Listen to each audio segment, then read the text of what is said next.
everyone? Welcome to week 39 of the It Doesn't Matter podcast. And we've got myself, John, and we've got... Bobby Platano. There he is. And we've got... I am the notorious one. I am Dom. Boom. And we have a very special guest virtually all the way from Georgia. Adrian, what's going on there, brother? What's happening, fellas? What's up? Peace and blessings to the people. It's Adrian. You already know there's no BS coming from me. Mr. Boat, we could pot about that later, a.k.a. Saki Poppy. I'm honored to be a guest. I'm even more honored to talk about the GOAT. So shout out to you guys for inviting me. I'm honored. Well, it's an honor for you to be on our show, even with all our technical difficulties that people may or may not know about. And it doesn't matter because this is the It Doesn't Matter podcast. But we're covering a very special topic here. Today, we're covering the Survivor Series 1997. But more specifically, the biggest thing coming out of the show, the Montreal Screwjob, featuring Bret, the Hitman Hart, and I don't know, who was the other guy? That jerk, HBK. Dickhead. Oof. Thank you. Mr. Oh, we got the new attitude. Up. A few seconds into the show. Already. Already dropping F-bombs. Here we go. All right, guys, let's get right into it. Both these guys wanted to be number one, and they had a similar collision path. But due to the steroid era with Vince McMahon going on, he chose Bret to be his go-to guy. Yep. But Bret wasn't respected like that. He had to keep dropping the title to Yoko, and he got screwed with Hogan being there, and then he thought he was going to get the rematch back. Then Lex Luger got in the fold. And while he just dominated everybody, you know, the numbers are still pretty much going down. Yeah. Adrian, what do you think about this time after the steroid era and then the new generation of the WWFE?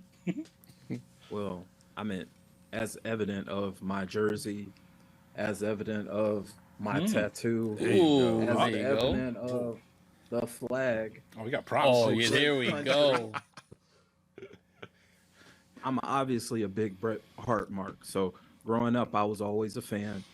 You know, it was one of those things where that was a good problem to have.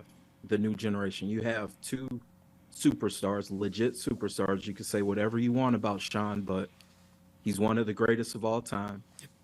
And ultimately, that's an awesome issue to have as Vince McMahon, when you have multiple guys that you can put the rocket to, you know? Yep.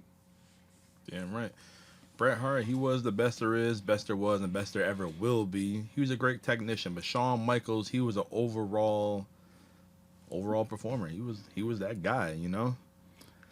See, Shawn Michaels to Vince McMahon was literally the sexy boy. All right, he was the more attractive one, and I'm not meaning in a physical sense. Vince McMahon wanted to be Shawn Michaels. Yes. I mean, he respected and appreciated Bret Hart, but he wanted to be the Heartbreak Kid, Shawn Michaels. That's who he wanted to be. That's why he was more in love with the Heartbreak Kid versus Bret Hart. You know, and that's why, even though he could have loved his two sons the same way, he loved one just a little bit more. Yeah. Bret was that guy that, you know, hey, I can rely on you, but Shawn was that, you know. He's the rebel. He's the rebel. He Right. had a clique. He's a bad boy. He was a bad boy backstage, and, you know. Chicks love bad boys. He wanted to just Vince work loves with who he bad wanted boys. to work with, and that was it. So does Sonny. Yes. Ooh. Yeah, and then, you know, them two She were like all the bad boys.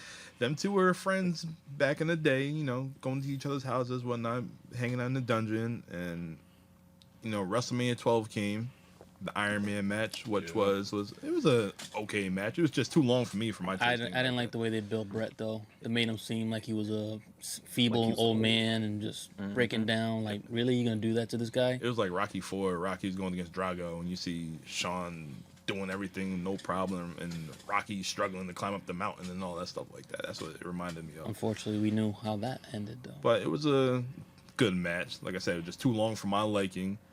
And obviously, they went the distance. Overtime.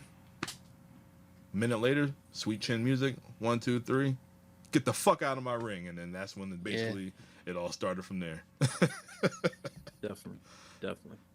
That is when I mean, it's weird seeing that Yeah. they were friends, at Yeah. least from what everyone has said and all that, like leading into that. Like they were, they were homies. They were cool. They worked together. They made money together, and then all it was little things here and there of disrespect that led to this. Yeah, Bret was always about tradition, paying your dues, paying it forward and building up the next guys. From what I've seen, Shawn was just taking care of the boys. Well, his boys. His boys. His click, click, click, click, click, click, click. Like Lex Luger was saying. I hate to say it, but Bret made more guys as champion than HBK ever did. At that time. At that time, yes. Yes. Shawn Michaels had a second career. I know people say, "Oh, well, what about Diesel and Razor?" No, those guys were already established guys. Those are already established, practically main event guys. Bret put Yoko over, like you said, Lex, freaking who else did he put over? Jesus Christ, Him too. Yeah, his own brother. I mean, Yeah. Owen. Like, even though I felt like he was the better Hart, he just didn't reach that level that Bret did. It's just you put Bret with anybody. Look, Steve Austin, one of the GOATs of all time. So the thing with Steve Austin is, I'm pretty sure you heard the story. When they brought Bret back, the original plan was for him at WrestleMania 13 in Chicago. It was going to be him and Shawn, but Shawn didn't want to, put him over. He wanted to do the favor. So all of a sudden he has a minor knee injury, and then he lost his smile. So you got to, go on to the next thing. So who was your champion at the time? Sid? It was Good old Sid, the favorite of the Yes. Doesn't Matter podcast. Yes. That big dummy. Yeah. Psycho Sid Vicious. Yeah, so it was Sid and Undertaker for the title. And while you have Bret the Hitman Hart going against Stone Cold Steve Austin, and Blessing in that match disguise. right there Yeah, that was a great ass match, and that's not even a typical Hitman match. Good Lord. Let's take a slight dig at our friend Phil Brooks just for a moment. Psycho Sid, 2-time actual WrestleMania main eventer. CM Punk, 0 times actual main event WrestleMania. Oh boy. Moving on. I'm sorry. You wrestled still Taker. time. It's You're in the still main time. event. Still time. Oh yeah. Coming on the Survivor Series, it's not the straight edge superstar, it's the Viper. Yeah, that's what I think. Anyway. But yeah, so they had more tension from there. So personal issues drawing money now, and then Shawn did a bitch move and talking about sunny days, like you mentioned before. It's biting. Even though he was the one inside, Sonny. Hey, listen. Anyone can have good weather on any given day. Just not sunny. Wouldn't it be a cloudy day? But Shawn, he was mad, unprofessional, and had nothing to lose, so he didn't care at that time. But Bret, his contract was getting ready to expire, and he wanted one more run. But Yeah. we're not trying to bash on Shawn Michaels, but we're just laying out the facts right now. I think you are. Yeah. You're trying to lay out the facts. The facts seem awfully skewed to Bret Hart's version of the story. Y'all marks, y'all all Bret Hart marks. Show. Shoot, back in the '90s, Shawn had his own demons, his own issues going on, and Yeah. that's what it is now. Bret, he's I hate to say, he's a bitter guy. This is when He'll let you know. this is when the guys actually cared about who they were and where their stance in pro wrestling was. Shawn cared a lot about his legacy. Bret Hart cared a lot about his legacy, and they just came to a head. Little things, as we're talking about, at WrestleMania 12, at the Survivor Series 96, the It's Time pay-per-view, the Fatal 4-Way, the Royal Rumble, the first 2 weeks of Raw is War, Yeah. WrestleMania 13, everything is leading to a head, leading to our main topic, the Montreal Screwjob Survivor Series 1997. And, we will get into the show eventually. Well, we're there now. But like the opening video package of the Survivor Series show was a great reflection, a great look back on their history and their rivalry. And it's kind of like, listen, we all know the story. Yep. But that recap was like really awesome. Great work from the production team of the WWF. Well, remember how you just mentioned Phil? Yeah. McCracken. I feel like CM Punk was the Bret Hart of our era. Yeah. Like, as we were growing up, he was Well, the champion.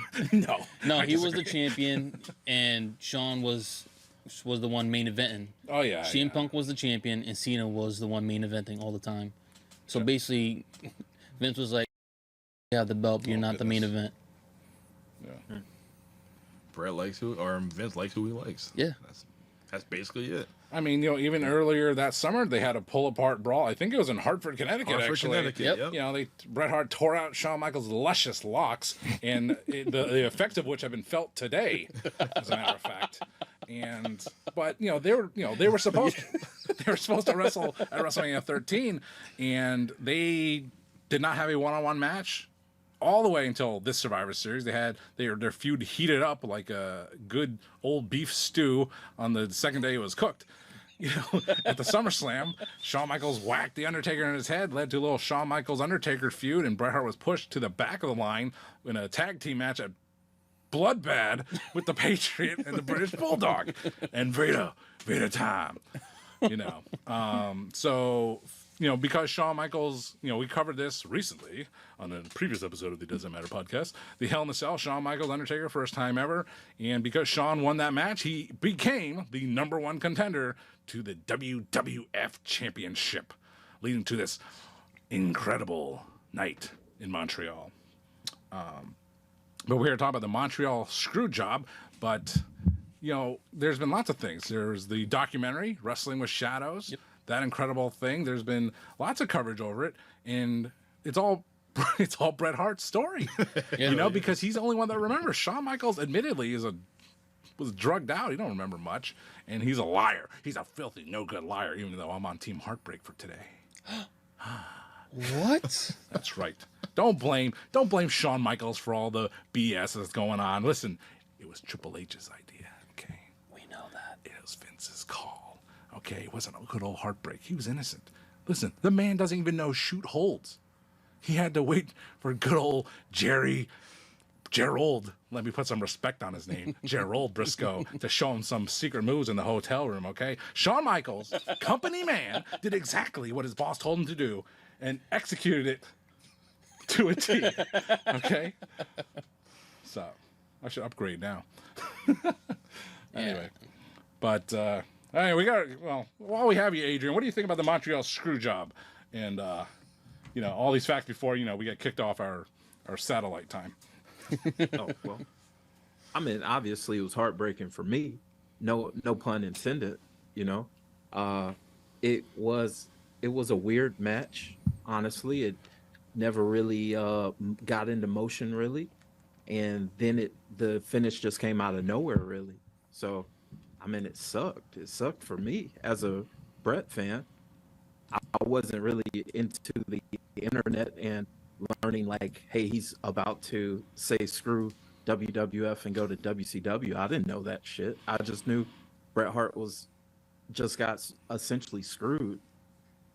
Yeah. Yeah. Just like what the British Bulldogs said, they fucked him. Well, British Bulldog is known to say many things offside, off camera. It's like the Shockmaster fell through the door. Yeah, fell on his ass. No one really knows what was going on. Crack does those things. You say a whole bunch of stuff. Yes. Another favorite on our show, the British Bulldog, Psycho Sid. So many big dummies, big roided up dummies. But Adrian, you already admitted, you're the Bret Hart dude, the Bret Hart guy. So, obviously you're on the side. But do you see any merit from, Vince's point of view or Shawn Michaels' point of view? Like he was going to run away with the title, was he? I understand. I understand that concern. You gotta protect your business, and with what the women's title being thrown in the trash at Nitro. Yeah. Who knows what's in play? That belt didn't mean shit. Eric Bischoff would have did that, but nah, Bret. I don't think Bret would have did that. But he even said he would lose the title next night on Raw in another town, whatever. Yeah. He said he just didn't want to lose to Shawn. But again, I understand where Vince came from. I think it was shitty, or I think it was crappy. But you got to do what you got to do. Yeah. So you're saying he did what's best for business? Basically, right? I hate to say it, being a Bret guy too, but look at the aftermath. Look at who you got. You got the hottest thing in wrestling for the next 5 years. Hey, man. Who you talking about? Yeah, Stone Cold Steve Austin. Well, I was going to say, I was thinking Bret's career ended a year later in WCW. No, 2 more years. Two years later. Tw- Shawn's career ended It in really January. ended that night, guys. Yeah. Well, yeah. Shawn's career ended in January. He had the Royal Rumble for a couple years. And then Bret, 2 years after that, Goldberg. Yeah. And it was just, but yeah, with everything going on, you had the emergence of Rocky Maivia turning into The Rock. Well, he was already on his way up. You got Stone Cold. You got Triple H, that kiss ass. You got a bunch of guys that just, the young generation started to come up. It just, I didn't like the way it went down, but hey, the future just says it all. I mean, what you got out of it. The future is this between the two, Bret Hart and Shawn Michaels. The Heartbreak Kid Shawn Michaels still has a lucrative career after all this. Okay, he did have that injury. He was out for 4 years actually, but Shawn Michaels is all about building new stars, not Bret the Hitman Hart. Okay, he was nothing. If Shawn Michaels did not go along with Vince McMahon in 1997, you still have Albert leading the charge, telling guys how to yell when they were running into a turnbuckle. Okay. Ridiculous. The fault of this whole thing lies entirely on Vince, not Shawn Michaels. And the whiny pants Bret the Hitman Hart, who refused to drop a title in Canada. That's who the fault really lies on in this Montreal Screwjob. So, in the end, Bret screwed Bret. And you can't see me pointing at the camera, Adrian, but I'm pointing at the camera. Wow. Oh, my God. Anyways. But Adrian, honestly, we have, as Jericho would say on his podcast, time is running down. We got about 5 minutes left here on the show for the segment here. But do you have any, I know you just gave us some thoughts already, but do you have any overall lasting thoughts, kind of like, of the Montreal Screwjob at the time and the future ramifications, just like Abel mentioned about, it really was about Stone Cold and so forth. Do you have any final thoughts on the Montreal Screwjob? No, it was a historic moment in the industry. It pushed some things forward, but unfortunately, it was the end of one of the greatest superstars to ever work for WWF. Yep. He was always loyal. He was loyal to his coworkers. Any wrestler that you get a chance to speak to, 9 times out of 10, they're going to say their best match was with Bret. Yeah. If they were in that era. Like, you can't deny it. So he's still one of the greatest. And I don't care if he's bitter because I'm old and bitter too. And we all get old and bitter. And the older you get, the more you feel Bret. So Bret, we feel you. Damn right. Yeah. Oh, Canada. Oh, Canada. Oh, yeah. Oh, Canada. We're drinking Molson Canadian beer.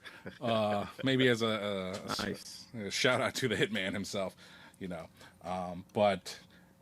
Anyway, Adrian, do you have any? So you got a podcast. So thanks for joining our podcast. Well, your podcast. Let's do some plugs and upcoming events. All right, just the plugs.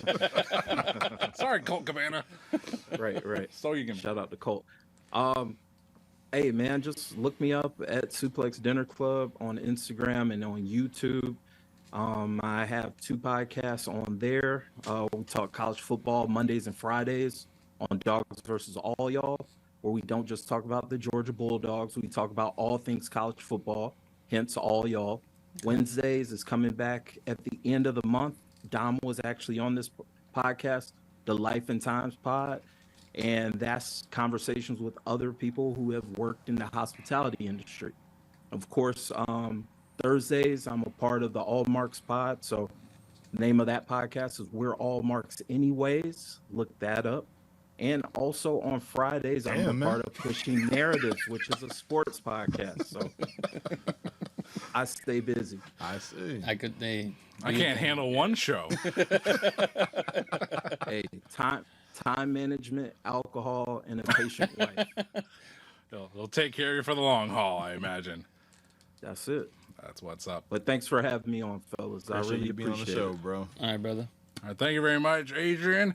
And I'll put up some hyperlinks so everyone can check you out. But again, thank you for joining the show, and we'll have you on in the future on a better computer. It's kayfabe, man. It's kayfabe, bro. It's all work. This was a perfect time. This was a perfect recording. Y'all did wonderful. I did wonderful. The people are gonna love it. So shout out to everybody. Thank you, brother. Appreciate it, brother. All right, thank you, brother. We'll see you next time. All right. All right, fellas. Peace out. Peace. Later. All right. Yeah, we'd like to thank Adrian for joining the podcast, so make sure you check out his show. But we still have some residual thoughts and comments on the Montreal Screwjob. So, Dom, what you got going on over there? So, my man Bret finally came back to the WFE. Ooh. What year was WrestleMania 26, John? 26, I think it's 2010. 2010. Yep. So, he came back 13 years. Damn. Ooh. 13 years back in the E. And he finally hashed things out with the Heartbreak Kid, Shawn Michaels. Shawn Michaels still hanging in there. He came back and he dominated the second half of his career, and he was a completely different person, rejuvenated, and he was a godly man. So he tells you. Yeah. He, rekindled with Vince. Yep. Even had a WrestleMania match with Vince. Mm-hmm. He was general manager of Monday Night Raw. Yep. United States champion. Was he? Who? Bret Hart. Oh. Oh, Like, Shawn Michaels has had a storied career, but he's never been the United States champion. I know. So I was like, wait, hold up. Talking about Bret. All No, right. you got to go back to. You got to say. Bret Man, Hitman. You put an S in front of it, and that's what I think about him. That's right. No, I don't though. Oh, yes. We like you, Bret. But And you're adopted, kid. Bret.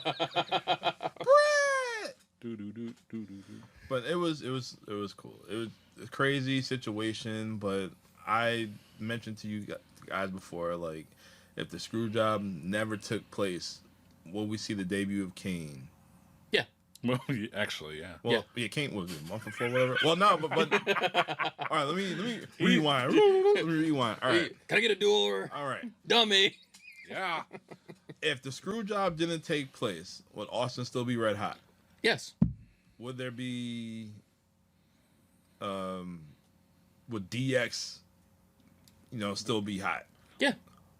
But Triple H will be still Shawn Lackey if all that shit didn't take place. If that didn't go down and say HBK doesn't get that injury in Royal Rumble, you say? Yeah. I'm just saying, if the Screwjob didn't take place, you don't know where the path could have went. No, but maybe Triple H's rise doesn't come as quickly as it does. Say HBK doesn't get that injury, maybe he's still in the top tier of guys that Vince looks to main event the main events of pay-per-views. It's a really tough call because, the Hart Foundation, the group, Yes. the 5-person group, they lost Brian Pillman. They were down to 4, and the remaining 4, I mean, there was Owen, and he wasn't in good favors because the rising star, Steve Austin, did not like him anymore due to what happened at SummerSlam. And then there's Jim Neidhart, and there's the Bulldog, and the Bulldog would still be alive for a couple more years after this, but he was already in a downward spiral. He had his knee was tossed out, and he joined WCW a year later, but he wasn't prepared for that either. He flunked there. Where else would you have put him?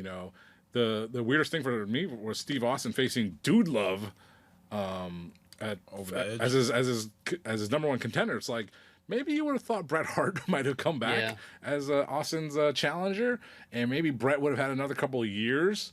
But already he didn't like where they were going. The Attitude Era, that was not Bret Hart's jam. That was not his style. No, Bret was more about tradition, keeping it in the ring, none of the outside stuff, and just none of the DQ stuff either, none of the hardcore. That wasn't his jam, like you So said. he went to WCW, and It was just a shit show. Well, let's think about this. Like, never mind the actual Montreal Screwjob. Bret Hart was leaving regardless. Yeah. Vince encouraged him to sign with Bischoff in WCW. He was leaving anyway. It just so happened that this Screwjob nonsense happened, but Bret was already gonna be gone.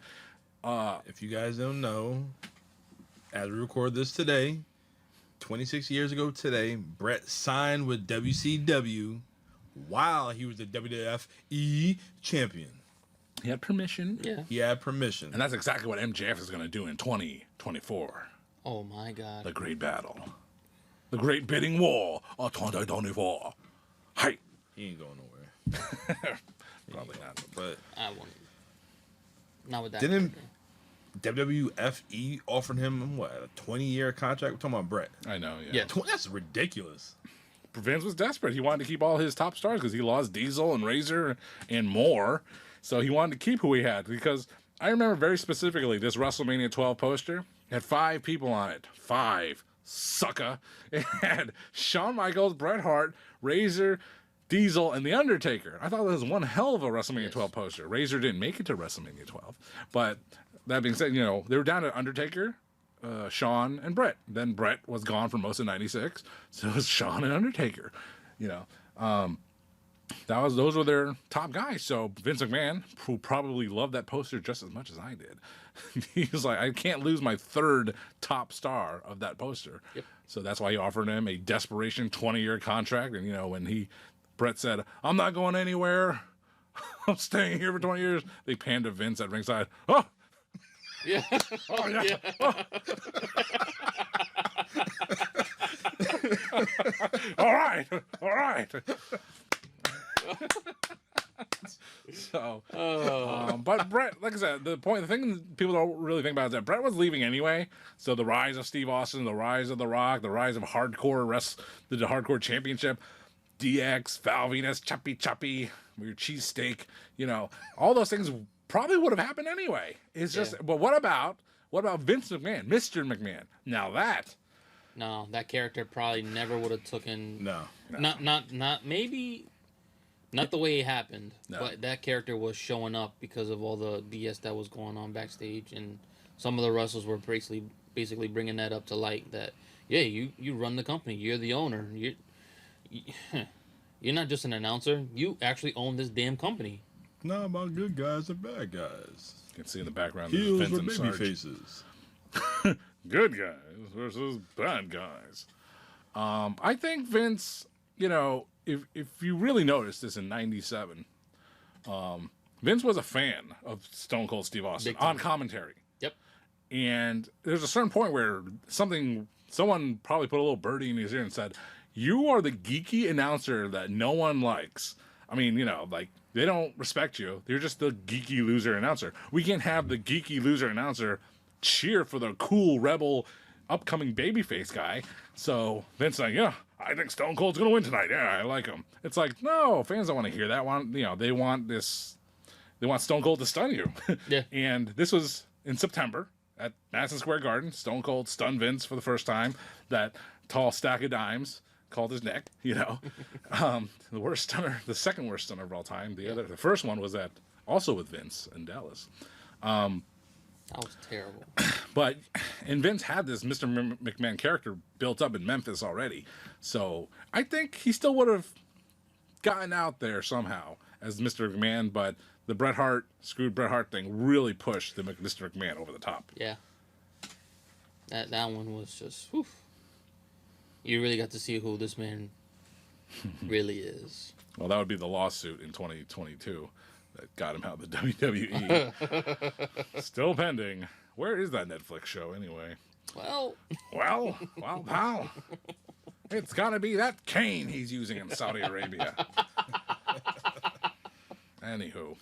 Any final thoughts on the Screwjob? After? Before? Anything?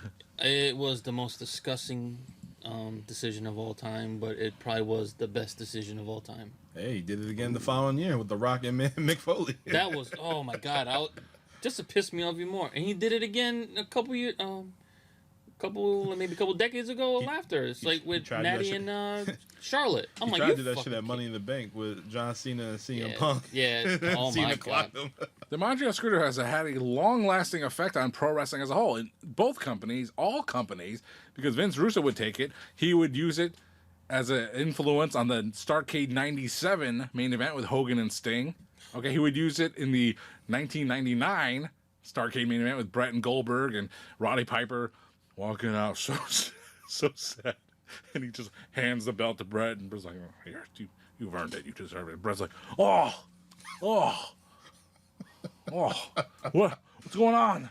And, it would go on forever, years and years and years. So the Montreal Screwjob,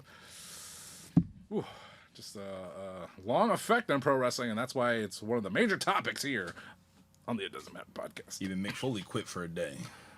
Right. Yeah. Well, we'll get to the rest of the Survivor Series card momentarily. But yeah, the Survivor Series 97 was the last show for a couple guys. So. Yes. All right, let's get right into it. I don't remember the show like this, but we got Mr. Stratfax, the encyclopedia of the WWFE. Jazz hands. He knows everything. So, Sometimes. John, Yo. the first match of Survivor Series was the New Age Outlaws. You got the Road Dogg, Jesse James, and badass Billy Gunn. Who still looks the same, if not better now. Who just turned 60. Happy birthday. He does not look the same. I know, Billy he looks Gunn. better. He got wrinkles. Yeah. And then you also got the Godwins, and Henry O, and Phineas. And they went against the Headbangers, Mosh and Thrasher, versus the new Blackjacks, which is Blackjack Wyndham and Blackjack Bradshaw, also known as JBL. New Blackjack. How was that Survivor Series match when all these teams don't make no damn sense? So that's how Survivor Series goes. It's random, But the one thing I noted is that I believe Jesse James was responsible for naming the Godwins as Southern Justice, because during his opening, talking to the ring, he kept calling them Southern Justice, and I think after that point, that became their name eventually when they teamed with Jeff Jarrett the very next year. But yeah, again, it's typical Survivor Series mishmash of people. So the New Age Outlaws still developing their personalities. They look terrible, and they didn't have any theme music. And Road Dogg just being a heel, just jaw jacking on the microphone. And who's the other? There's the Headbangers. Headbangers and New Blackjacks. Headbangers, New Blackjacks. The Headbangers. I liked them at times. Like, what happened to those guys? It's like they did have that one comeback on SmackDown briefly. In the land of opportunity, Shane McMahon. What a great era of SmackDown that was. Was it one of them left? Was it Mosh or Thrasher left? I think Glenn Ruth Thrasher got injured and they just moved on. Mosh was Beaver Cleavage. Sure was. Yeah. But yeah, the only thing, the end of the Headbangers' career was basically when DX powerbombed them through a poker table. Yep. And that was the end of them. And the new Blackjacks, you could see that Barry Windham already gave up on his career and his life and caring about anything. And I think he was the first one out. I could be wrong on that. But I think he was the first one out. But that was the opening match. What was the second match? All right, your second match is another Survivor Series elimination match. You have the Truth Commission featuring the Jackal, everybody known as Don Calais, with the Interrogator, Sniper, and Recon, going against the Disciple Apocalypse with Crush, Chains, who is the fake Undertaker, and some racist motherfuckers named 8-Ball Skull. So we have My Cousins the Trans. We have Oof. We have the Big Dummy Psycho. So we have lots of things on the It Doesn't Matter podcast. 39 weeks worth. And the other thing we can add to that is those damn racist, the Harris twins. 8-Ball and Skull, the DOA. And I believe that, speaking a second ago, I think this is Crush's last match in WWF due to the Montreal Screwjob. He could have had one more, maybe, like a squash with Kane, probably. But this is one of his last matches. And the Truth Commission, holy smokes, what a... the South African Truth Commission, and just like you said, Don Callis. And all I can think about is the future, AEW. I'm like, Don Callis is there. Yeah. Kevin Kelly was there. Yep. Jim Ross is there. All the announcers for AEW and New Japan in the future. It's just a crazy time. But Don Callis, he had this, as the Jackal, had this spell over Kurgan. And Kurgan, the Interrogator. Was he Kurgan first or the Interrogator? He was the Interrogator first. Okay. He became Kurgan. And he had a cool-ass music. You thought you hated Perry Saturn's music. Kurgan had some awful music as well. But it was yet to come. But just watching the Truth Commission, those freaking goofs. Bull Buchanan. Oh, Jesus. Forgot about Bull. Teaming with John Cena. Boo, y'all. Jesus. And talk about a career. Recon. Who was Recon? I don't know. But he had a dark match with someone famous. Because I watched it on YouTube. And it was just Recon versus some guy. It could have been a young Christopher Daniels or something, something weird like that. But Recon, he has his own action figure. Ooh. Do you have it? Somewhere. It had bone-crushing action. But anyway, just another stupid, silly match on Survivor Series. Next match. Your next match is another Survivor Series elimination match. It's of Team Canada. You got the British Bulldog. They fucked him. Jim the Anvil Neihart, Doug Furness, and Phil LaFon going against Team USA of Vader, Goldust, Mark Merrill, and Steve Blackman with Sable. Yeah, that's patriotic. Now, so Vader had before this they had a backstage promo, and Vader had a promo. He was first of all, lots of things about Vader. He was miscast as a face. Mm-hmm. Okay, he was so beaten down by the WWF system because they kept using him terribly. Yeah. He had to cut this babyface rah USA promo, and he was not good at it. It was a really bad promo, but he did the best he could. And watching his teammates, he had Vader, Goldust, the Wild Man Mark Merrow. It was the Steve Blackman. Steve Blackman. So you basically had 3 guys from WCW 1994 right there. You know, it's like watching AEW now or WWE now and 3 years ago, Cody Rhodes. If there were more Cody Rhodeses, then it's like, where'd the AEW roster go? Yeah. But Goldust was doing his own thing. He had FU on his cheeks, these cheeks. Oh, those cheeks? Yeah, it stood for Forever Unchained. So, you know, the month before at Bad Blood, he was having that thing with trying to save Marlena from Brian Pillman. And apparently he didn't save her because they're having like some kind of divorce situation. But, you know, Furness and LaFon, the most boring tag team in WWE history. You know, at the time, that's what I thought as a kid. I'm like, Furness and LaFon, what a bunch of weirdos. But they were actually they're like, if you had the Revival, the FTR, you know, like FTR, they were great in Japan or something. And then they come to the States and like, here they are. They're great workers, but I'm not saying FTR is boring. They're not. I do not believe that. However, you can see the comparison where 2 technically great workers come over and no one gives a crap. Yeah. But Furness and LaFon, who are they teaming with? They're Bulldog and Anvil. Yep. Bulldog. Team Canada. Bulldog was walking out. He was limping because limping ain't easy. And he had a knee brace, and he was just in all sorts of bad shape. But he was the star of the match. I think he got the last pinfall, winning it for Team Canada, even though none of them were Canadian. And it was British Bulldog. He won with the running power slam, and it was nice. But I also think that was British Bulldog's last WWF match. They fucked him. Yeah. Next match. Your next match is Kane with Paul Bearer going against Mankind. My goodness. This is one of the early Kane matches where they put it all in red, you know, red lighting. Oh. I hated that, so I didn't pay attention to this. And then they brought it back for the Fiend. God rest his soul. Oh, and the Hell in a Cell matches. Yeah. Oh. That was one Hell in a Cell. I won, yeah. So it's a personal pet peeve. I don't like brawling outside the ring. I don't like that kind of wrestling. So that already turned me off. And the red lighting, I didn't want to watch it. But Mankind was still, you know, wearing the brown outfit, Mankind. And I was wondering to myself, like, what the hell happened? If you remember the previous year, you know, Paul Bearer joined Mankind, turned against The Undertaker. He was Mankind's manager. What happened? So I looked it up. Do you guys know what happened with Paul Bearer and Mankind that year? I forget. Nope. So it was at In Your House, Revenge of the Taker. Undertaker faced Mankind, and Undertaker threw a fireball at Paul Bearer. You know, the old Paul Bearer with the white makeup and stuff, white face.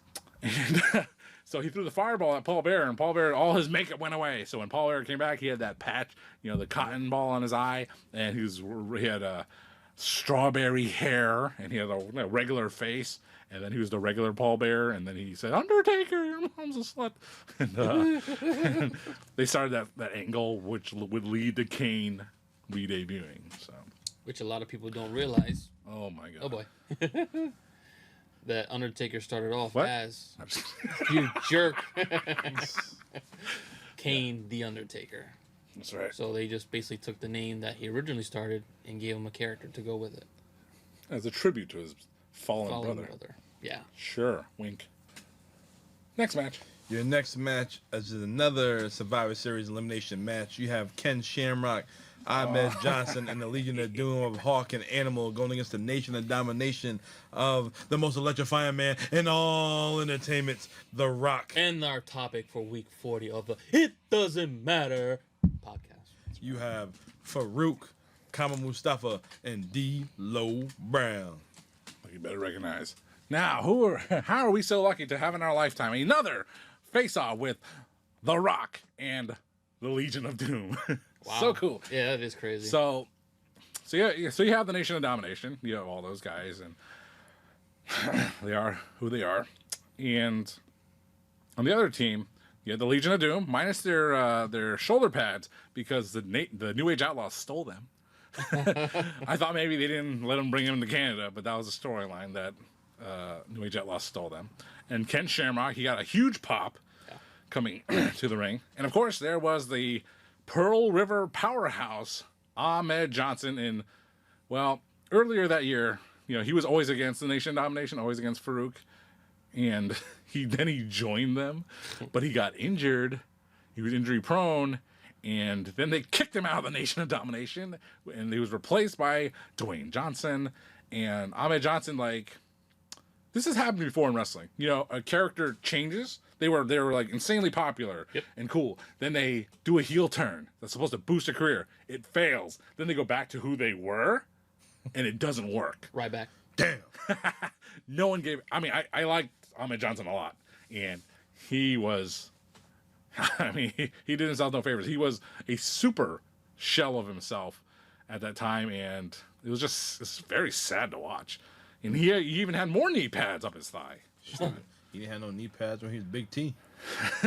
And Farouk actually took the first pinfall, and it was such a dumb finish. Farouk took the pinfall quickly, right? He was bickering with the referee outside the ring because they had two referees for these matches. And he's still bickering with the referee, blah, blah, blah. Ahmed Johnson sees him. Something happens. Farouk holds down Ahmed Johnson's foot. 1, 2, 3. While the ref is there. It was so dumb. And they just chase each other to the back, and it's kind of like, what the hell? Damn. Damn. That is a damn. But they fucked him. Ken Shamrock ended up being the sole survivor, and that would make sense because he went into the forthcoming DX In Your House pay-per-view as the number one contender to the World Wrestling Federation Heavyweight Championship. Nice. Yeah. So good for Kenny. Good man. Next match. Your next match is for your Intercontinental Championship. Ooh. You have Stone Cold Steve Austin going against Owen Hart with the British Bulldog, Jim Neidhart, Doug Furnace, and Phil LaFon. This just like the Bad Blood show. I want to put this match on a Best of Intercontinental Championship compilation. Easy for me to say. Say that one more time, John. Compilation. But this Intercontinental title match, Stone Cold and Owen Hart, is Stone Cold's first match since the incident at SummerSlam where Owen Hart broke his neck, and it was a decent match, and it ended very quickly. They must have been rushed. Only 4 minutes. They must have been rushed for time because Stone Cold, he booted him, flipped him off, then stunned him in the slow motion stunner, not the fast one that he would become known for. Pinned him. That was it. Done. There's your Intercontinental Champion. And if anyone how they go through history, former great champion, Intercontinental champions throughout history, Hall of Famers like Shawn Michaels and Bret Hart and Stone Cold. Man, Stone Cold never did anything with that Intercontinental title. It was so weird to see him with it, but he won the title. It was a quick match, in and out. People liked it, and that was that. Yeah. And your main events, we already talked about. Yes, we did. Today's topic, the Montreal Screwjob. Mm-hmm. And Shawn Michaels with the win by submission. By bullshit. Done and done. Terrible. Cut you up. So, John, what was the best match for Survivor Series 1997? The best match was, even though it's known for other things, the best action, the hottest action was the main event. Shawn Michaels and Bret Hart. It was supposed to end in a schmoz, which with both factions coming out. They showed, both guys walking from, the locker room toward the arena. And, Shawn Michaels was walking with Rick Rude, Chyna, and Triple H, but they didn't come out. I guess neither the Hart Foundation didn't come out either. No, did they, though? I don't think so. But, they had the little kid with the Canadian flag. I don't know. But, that might have been his kid. They had the heartbeat music. Dun, dun, dun, dun. I hear that music every time before I start the show. That's pressure. That's what that is. Ding, ding, ding, ding, ding, ding. It's not the same. All right, but so after this, the aftermath of the Montreal Screwjob, after Survivor Series 1997, we see a Mr. McMahon character. And then after that, we see the legendary rivalry between him and Stone Cold Steve Austin. Probably the greatest rivalry of all time. Yep. Hands down. Still going on to this day. Yes, it is. So, there you go. That's the Survivor Series 1997 featuring the Montreal Screwjob. And that graphic is going to stay there because I don't have another one. But we have a couple birthdays today as we record this. Ooh. Well, these birthdays get crazy, you know. The late, great Bobby the Brain Heenan. Oof. I wish Ray was here for this one because that's his guy. Oh, my goodness. Yeah, he is. Did you say guy? Guy. Man, someone make a clip of that show. Man, he was going hardcore on the old Bobby the Brain Heenan.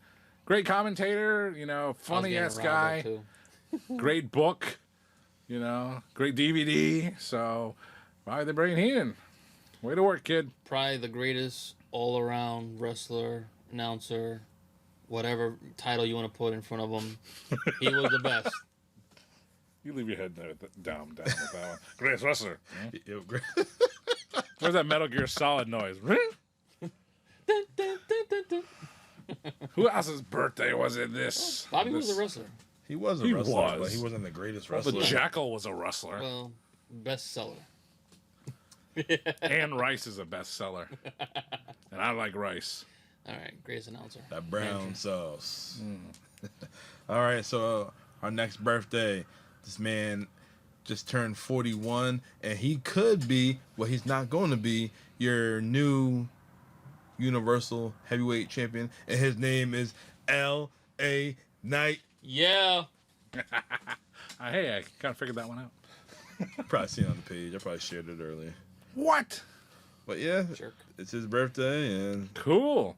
What a greater birthday present there could be than LA Knight winning the undisputed WWE Universal Heavyweight Championship of the world. Man, that promo he cut on fucking Roman last week. Woo. I Well, mean, at the time of this recording, yeah. wow. They sure shined him up real nice just to lose to Roman Reigns due to some BS shenanigans. Probably. Typical of the bloodline. Probably. So, Jerks. yeah. But hey, you know, fans are still into it. Hey, we're still into it. So there you go. Another favorite of the It Doesn't Matter podcast, LA Knight. Yeah. yeah. L.A. Knight turned 41 today, and next week, the It Doesn't Matter podcast will be 40 weeks in, and we going all in, and we're going to talk about the most electrifying man in all entertainment. John Shirt, the Croc. Hey. The Croc just went to the bathroom and, whew, you should have smelled what the Croc was cooking.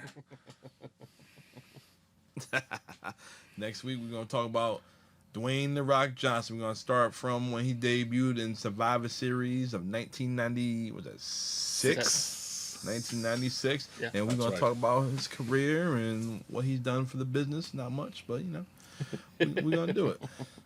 Yeah. The little that he's done hell of an impact compared to why most guys have been doing. That's why he's the most electrifying man. Yeah, you can't even deny it, man.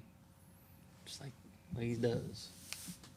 Big episode, 40 weeks in. We still doing it. That's right. Well, Anything else? fellas? All right. No? Oh, that's it?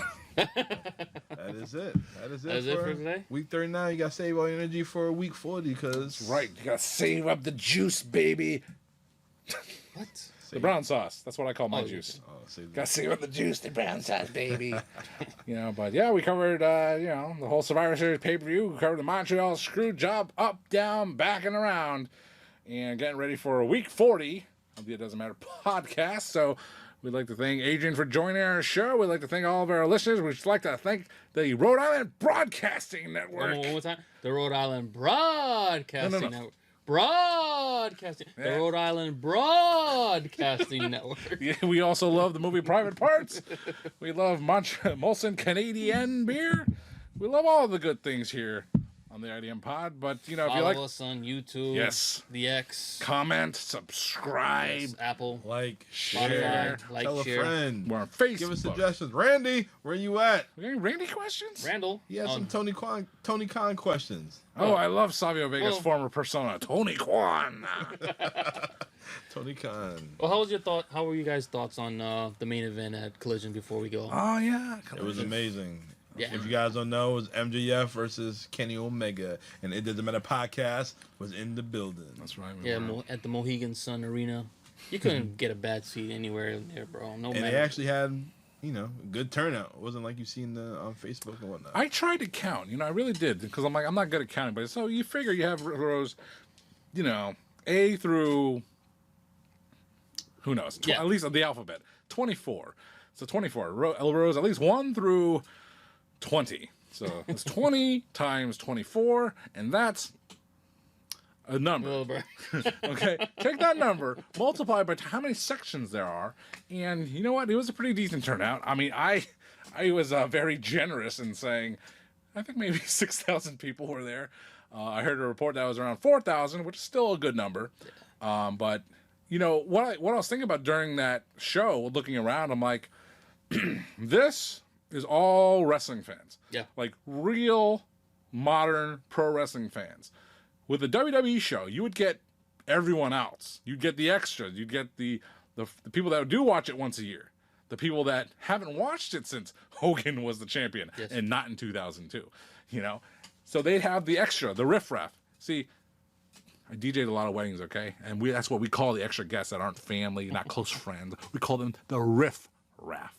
Okay, that's what WWE attracts. And that's okay. It brings money into the company. It makes arenas sell out. It makes a hotter crowd because lots of people are there. You see more people, you want to cheer, you want to yell, you want to scream, you want to throttle. You know, some people. The people breathing, spitting behind you, the people vaping. Disgusting. People of all ages, races, and real sweet faces. Okay, at Collision. Some we won't mention. But What the fuck? But Collision, you know, so Collision not only was just AEW Collision, it was also featuring the stars of Ring of Honor Wrestling. And this time in particular, I said to my guys, I'm like, listen, I want to stay for all the Ring of Honor action. Because last time we went to Collision, we didn't stay for the Ring of Honor action because it was unadvertised. You didn't know when the Ring of Honor stuff was going. You didn't know if it was before the show, you know, if it was after the show. It was a combination of both. The ticket said, bell time, 7:30. Doors open, 6:30. Okay? We're walking to the arena. We're like, all right. Like Vince McMahon, yeah. Walking to the arena, yeah. You know, and there's already shit going on in the ring. Ding, ding. What if I wanted to see Layla Hirsch? Okay? The Russian superstar who has to give up her country. You know? What if I wanted to see her? What if I wanted to see her versus one of those twins, the Renegade twins, Robin Renegade, okay? Because I saw Ring of Honor's Instagram today, and I saw the matches that we could have seen. We could have seen All Ego Ethan Page. I forgot he was in there. Jeez. I don't care about All Ego Ethan Page, but I would have liked to have turned it down to get a hot dog, which is what I did. As soon as I walked in the arena, I was like, you know what? I know what I want. You got Frank Pepe's, right? Pizza. I got a hot dog. I got a hot dog. It was fine. It's just the regular, you know, pre-made stuff. And I got the nachos. One of the worst nachos I've ever had. It's probably cold. They give you this piece of crap little container. This is Mohegan Sun Arena concessions, by the way. They give you this little piece of crap of water and a spray of cheese. Okay, they give you this bag, this sealed bag. Thank you, COVID. This sealed bag of nacho chips, and there's your nachos. Okay, delicious, great, terrible, awful. So I had that. I enjoyed it, and then later on, after Collision was over, during the transition of the ring, the trans of the ring, I did get a Frank Pepe's pizza. I got a pepperoni slice for only $6. I say only $6, as if that's a nice price. Do you think that's a fair price for a slice of pizza? Compared to other arenas? Jesus. Should be 4. Yeah. $6, you know, honestly, it seemed pretty okay for me. Like $6 for a slice of pizza, and how much was the bottle of Coke? $4, 20 ounces. You know, but I enjoyed that. But you know, went back to the arena, watched some Ring of Honor action. A lot of faces I did not recognize. And that's okay. Sometimes you need that new talent in there. I gotta tell you, I was bored. I was so freaking bored. I was like, at the very first suggestion Dom made said, yo, Let's get out of here. Get some Johnny Rockets. I was like, done. Let's get out of here. We did not go to Johnny Rockets, but that's okay. But here's another thought I had while the Ring of Honor show was going on, okay? Ring of Honor here, even though we know it's not the Ring of Honor of old, I've been a long-time Ring of Honor fan. I know what real ROH is. It reminded me of the ECW version, the WWE version of ECW. The bastardization. Like, this is WWE's ECW. This is AEW's Ring of Honor. And, oh, man. No bueno. It's not the same. So I remember this was a SmackDown in Providence back in that ECW era. And this guy sitting in the rows behind us, he's like, oh, man, we got that ECW show coming up. It's like, oh, they're going to do a hardcore crazy wrestling. I'm like, no. It ain't going to be the same thing, man. No. I'm sorry to tell you that, guy. And same thing with this Ring of Honor. It's like, oh, I heard Ring of Honor is really cool, really awesome. I'm like, it was. Yeah. It ain't freaking. It ain't the same. Do you want to remember any of the guys' names? You know. Nope. Well, I left earlier. Oh, it wasn't El Gringo Loco. He's the only guy we remember. It's not El Gringo Loco. It was the American Dragon, Bryan Danielson. It was Chris Daniels and Matt Sydal. It was Samoa Joe at the time. It was Tyler Black, now known as Seth Rollins. It was those kind of guys. CM Punk. Who? Oh. CM Punk. You know, so it was just unfortunate, you know. So we did stay for the Ring of Honor. It just wasn't the Ring of Honor of old. And I met Mercedes Martinez. That's right. Brass City. Brass City Showdown. Mercedes Martinez, not as tall as you think, but that just shows you how small the female athletes can actually be in real life. And they do tend to walk around the Mohegan Sun concourse afterwards. You never know who you'll meet. You might meet someone you recognize. You might meet someone you don't know. You might meet someone who just showered, has their hair slicked back, getting lost, going to their hotel room, and you might see them later with their hair dried and poofed out. Like Dalton Castle. Yep. And I was wondering why Dante Martin gave me a dirty look. Probably because I kept calling him Darius. Oh. Seen him. We seen the boys. Seen the boys. Hey, you! Boy! One. They was in a hurry to get the hell out. We seen, what's his name? Kerry Silgan. Okay. Yeah. Seen him. Oh, seen Willow, Abaddon, BDC. We seen Abaddon. She was there. And Sky Blue. Sky Blue was there? There was all that. Bobby's Burgers sitting right there. No. I said, Willow. Yeah. It was, they were there. It's nice to see them. And, you know, you hung around them long enough, they might offer you a picture or two. Actually, they wouldn't offer you that. You would just have to beg and plead. Please. Gonna please. I didn't beg for Mercedes. I said, are you really from Connecticut? She's like, yeah. I was like, oh, all right. She's like, don't you realize every time I come to Connecticut, I lose? I said, you got a good point. Damn.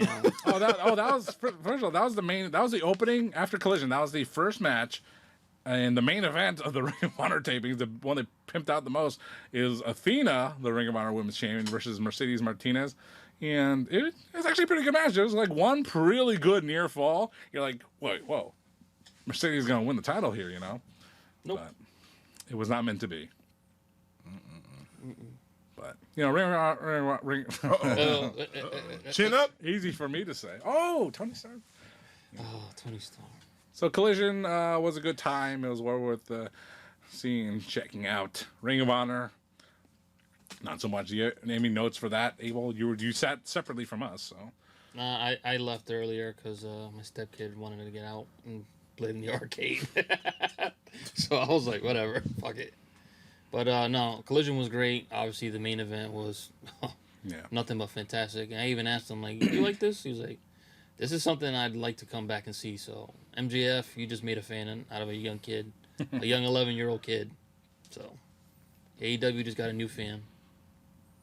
Another fan for life, just like we are lifelong wrestling fans. And you know who else is a closet lifelong wrestling fan? Our friend from Tennessee.